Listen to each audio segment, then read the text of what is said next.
Because as a leader, and this is what everyone's developed into in the military, or at least the military tries to develop everyone into a leader, they give an opportunity. You are there to mentor and develop the generation that comes behind you. Period, over and out. If you're a first-class petty officer, a chief, a second class, a third class, whatever your rank is, you're supposed to be developing the people one rank below you and further down into the person that you want them to be when they get in your position. And I always found that just to be normal in the military. And I didn't think much about that until I left.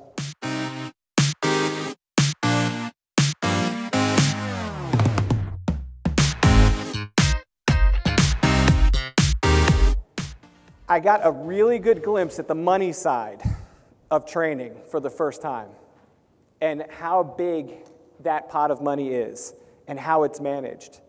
And I got some perspective on what it meant to invest in training and what it meant to intentionally not invest in training. Keyword, intentionally, not invest in training. Every penny your business spends is a trade-off, and it all supports some type of business driver.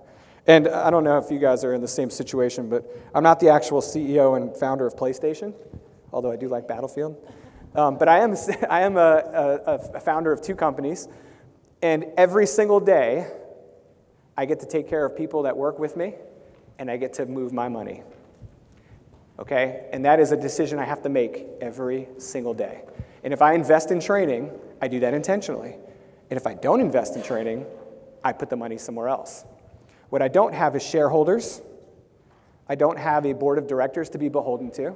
So I am sensitive to the situations that some businesses are in when they don't have the ability to be as flexible with the decisions regarding their budgets or where they put their money.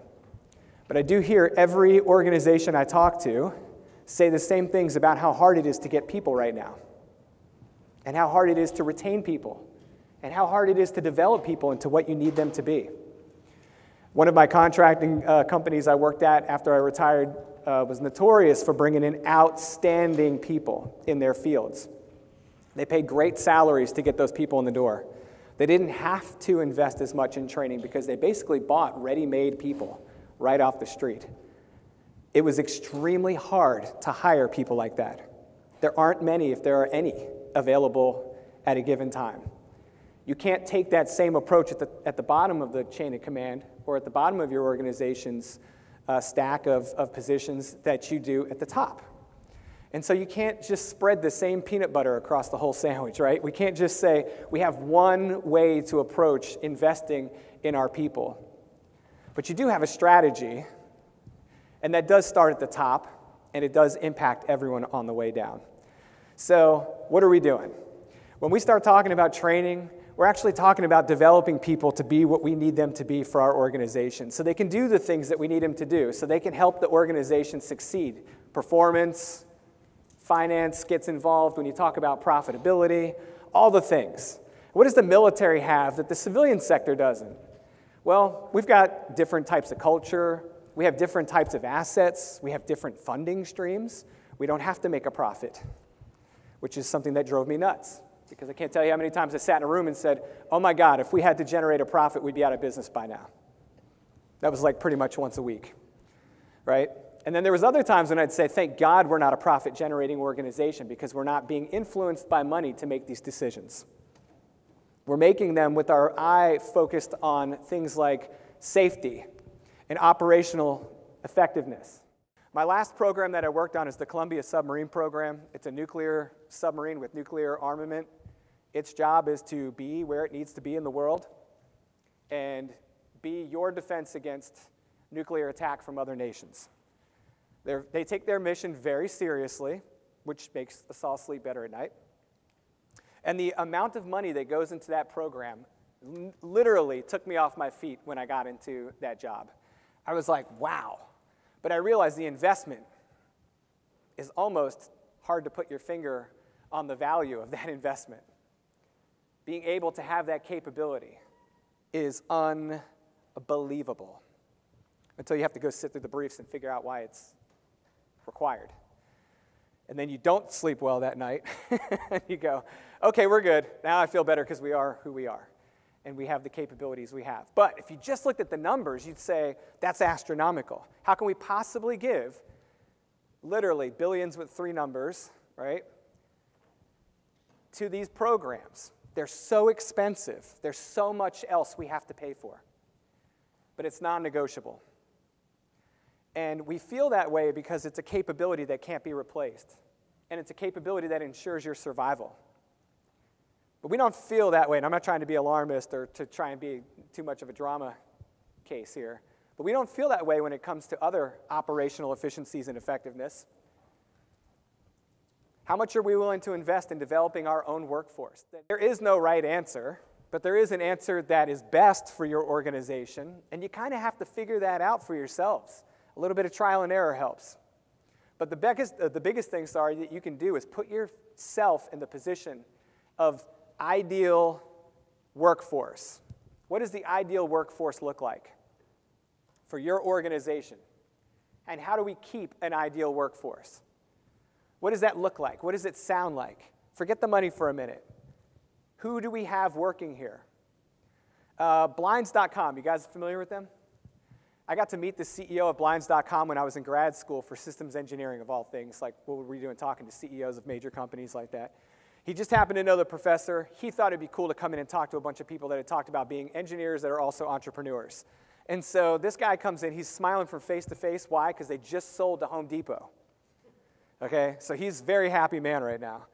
And the whole time, the only thing he could talk about was how cool the culture was there because of how rigorous their training program was to indoctrinate new workers into Blinds.com. And I almost laughed like out loud because there I was active duty thinking, how rigorous could your training be? You're Blinds.com, right?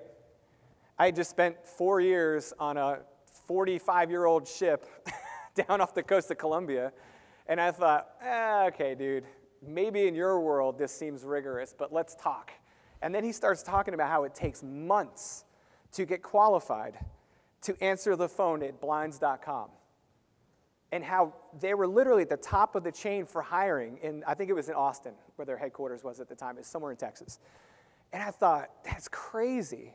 It's Blinds.com. It's blinds. I'm thinking, where's the great pay, great benefits, almost impossible to get hired? I'm like, this is nuts. But they realized very early on that their customers only interacted with one person in their company ever. When they called, the way their model was set up is someone was there from day one to the end to help them through their entire process with Blinds.com. So literally, every penny they invested in those people on the phone was their greatest investment in their business. And I thought, that's awesome. And what was the difference between what they were doing and everyone else that answers a phone to give customer service? They actually focused on the person answering the phone as the primary asset that made their business run. They realized that it didn't matter where the headquarters was located. It didn't matter like what the person on the other phone's house looked like. They had certain parameters they could work in with physical attributes of the products and everything. But what really mattered was that that person answering that phone was Blinds.com to every single person out there. And I thought that is pretty incredible that you guys focused on that and grew to this size that you could sell to Home Depot. And when we talked about why Home Depot bought them, he said they wanted our culture and they knew they couldn't have it without owning us. They wanted everything that they were doing at Blinds.com, so they bought them so they could figure out what they were doing at Blinds.com.